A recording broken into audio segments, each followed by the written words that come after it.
Boa tarde, pessoal. Essa é mais uma aula nossa aqui, falando agora de queda livre. O que é queda livre? A queda livre, ela é uma aplicação do movimento retilíneo uniformemente variado, tá? Então, nós aprendemos as equações e agora vamos fazer uma aplicação. Você pode acompanhar esse conteúdo nas páginas 40 e 41 do capítulo 2, do módulo 1.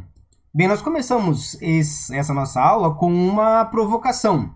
A nossa provocação é a seguinte: se da mesma altura são soltos uma bola de boliche e uma pena, qual dos dois chega ao solo mais rapidamente? Bem, se você perguntar a Aristóteles, a resposta dele vai ser a seguinte: bom, se eu soltar da mesma altura um grande pedaço de pedra e penas, a pedra chegará ao solo mais rapidamente. É empírico, a experiência vai dizer isso.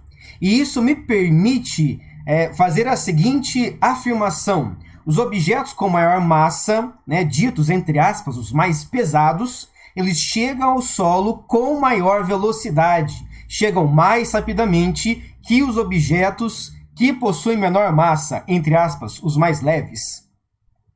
E Aristóteles ele não está totalmente errado em sua afirmação, porque ele é baseado, a sua afirmação é baseada naquilo que ele enxerga. Ele não faz muitas experimentações, ele não faz muitos testes, ele observa e chega a uma conclusão. E se fosse perguntado para Aristóteles por que aquela pedra caiu, ele diria: ora, aquela pedra caiu porque o universo todo é feito por 4 elementos: terra, água, fogo e ar. Aquela pedra é feita de terra. E nós estamos sobre a terra. Então, a terra atrai a terra. E é por isso que esses dois corpos se unem. Bem, Aristóteles, então, ele tem essa resposta: o objeto mais pesado cai mais rápido. Cai porque um atrai o outro, terra atrai terra, e é baseado, então, em suas observações apenas.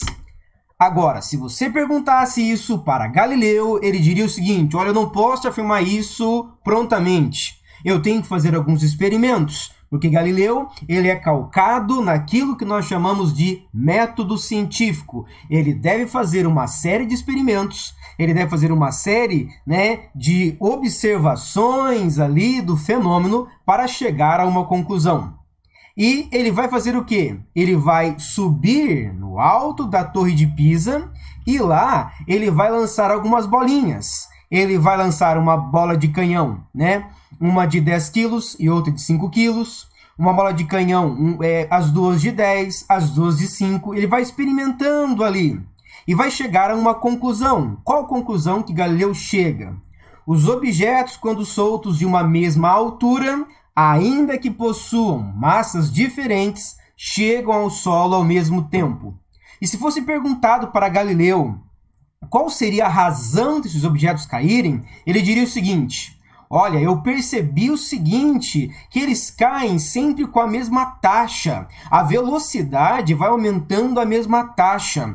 Então deve existir ali algum tipo de aceleração. Eu vou chamar essa aceleração de aceleração da gravidade, porque grave, do latim, quer dizer coisa pesada. Ele não sabe qual é a razão da aceleração da gravidade. Nós sabemos hoje que isso acontece por causa de uma força chamada de força gravitacional. Isso é explicado depois por Isaac Newton. Tá? Então, o experimento de Galileu é esse lançamento, não de bolas de boliche, porque ele não tinha na época, mas bolas de canhão, do alto da Torre de Pisa, segundo a lenda. Tudo isso pode não ter acontecido de fato, mas algum experimento com certeza aconteceu. E ele deduz, então, que poderia ter sido, que ele pode fazer o experimento de lançar uma bola de canhão e uma pena.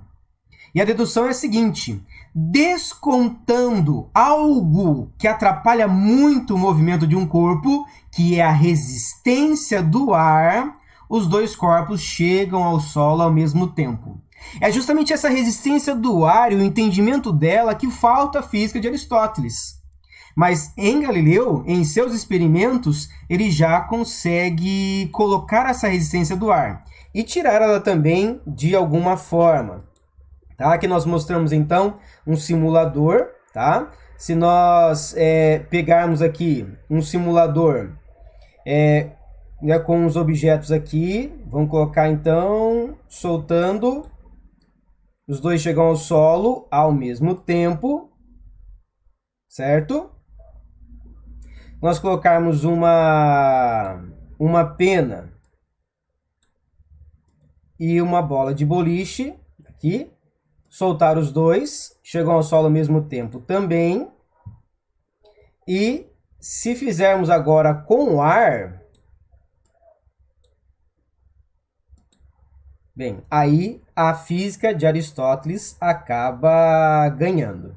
Bom, mas nós sabemos, né, que a resistência do ar, ela pode sim ser desprezada em alguns fenômenos, em algumas situações. E essa da queda livre, nós não levamos em consideração a resistência do ar, tá? Então, o experimento de Galileu atualmente seria esse aqui, aquele que eu fiz com vocês também lá no joguinho, né?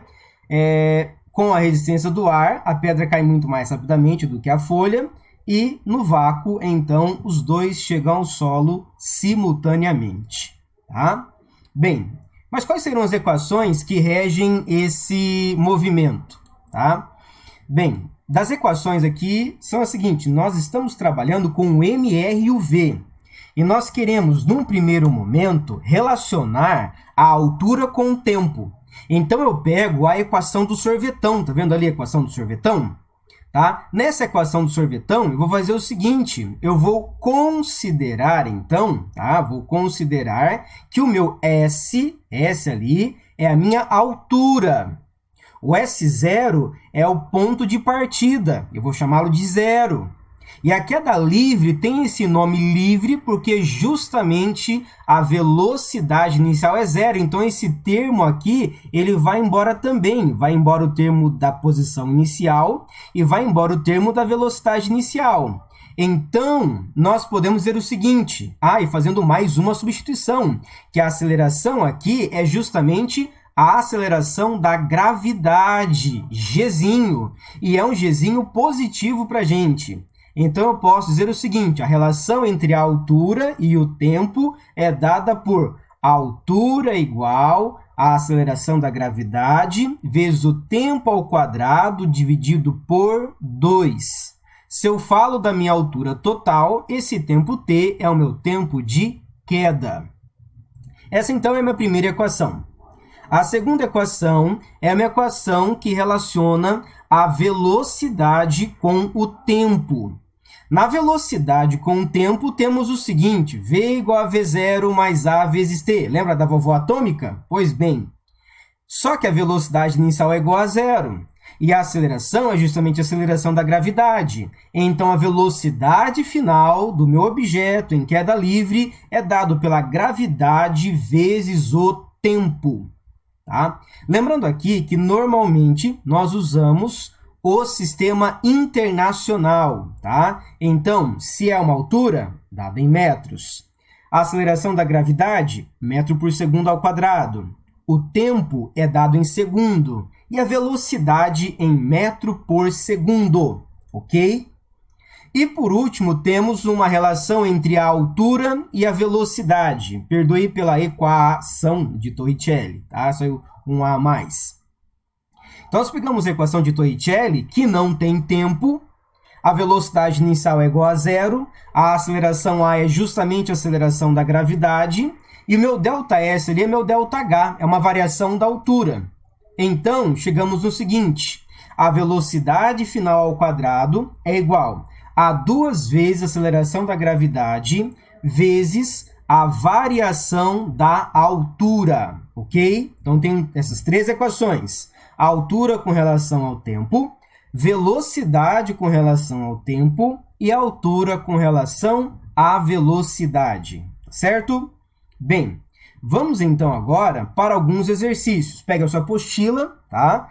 Não se esqueça, módulo 1, capítulo 2, e iremos resolver esses 4 exercícios, tá bom?